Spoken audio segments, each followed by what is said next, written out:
Human immuno deficiency virus शरीर की प्रतिरोधक क्षमता को धीरे धीरे कम करता है और समय से पहचान कर उपचार न शुरू करने से इस क्षमता को नष्ट भी कर देता है।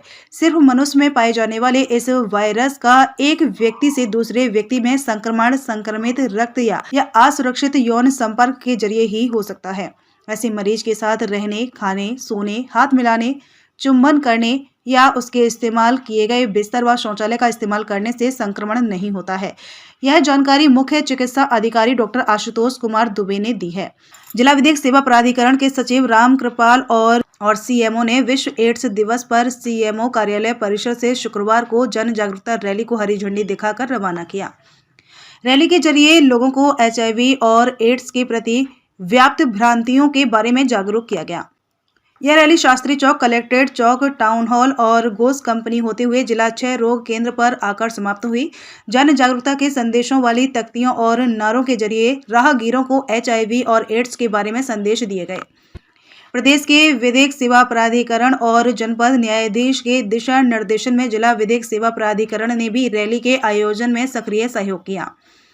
मुख्य चिकित्सा अधिकारी ने बताया कि HIV संक्रमण की आखिरी अवस्था को सिंड्रोम कहते हैं। यह ऐसी अवस्था है जिसमें HIV के साथ साथ कई बीमारियों के लक्षण दिखने लगते हैं। इस अवस्था में मनुष्य बीमारियों से लड़ने की ताकत पूरी तरह से खो देता है। एड्स एक लाइलाज बीमारी है। पूर्ण और सही जानकारी ही इसका एकमात्र उपचार है।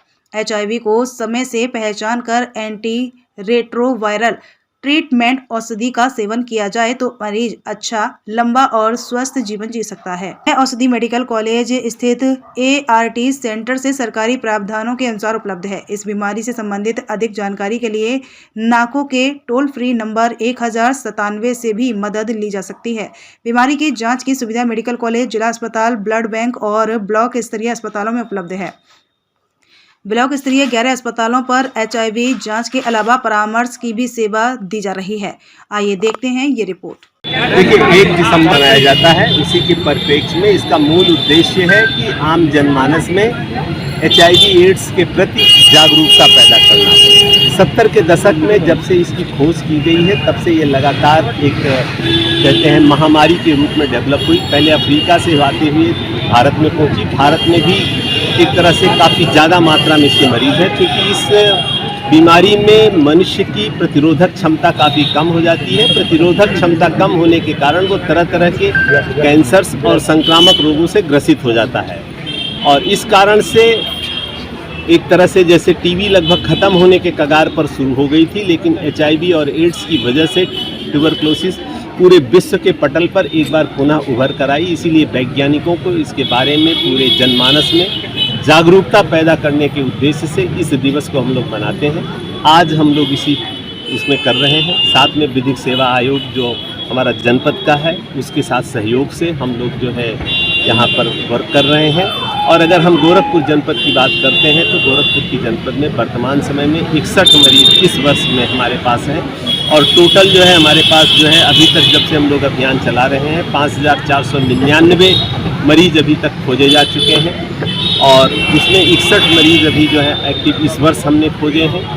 और ख़ास करके इसमें छोटे बच्चे, गर्भवती माताएँ और जो भी मतलब घर से बाहर रहने वाले पुरुष, घर से बाहर रहने वाली महिलाएं इस रोग की चपेट में अत्यधिक आते हैं। इसीलिए हम लोग इस अभियान का शुभारंभ कर रहे हैं। उम्मीद ये है कि हमारा यह जागरूकता रैली से गोरखपुर स्वस्थ और सुरक्षित रहेगा।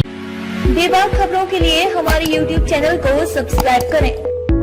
देश, प्रदेश एवं स्थानीय खबरों के लिए हमारे वेबसाइट www.bntlive.com पर लॉगिन करें।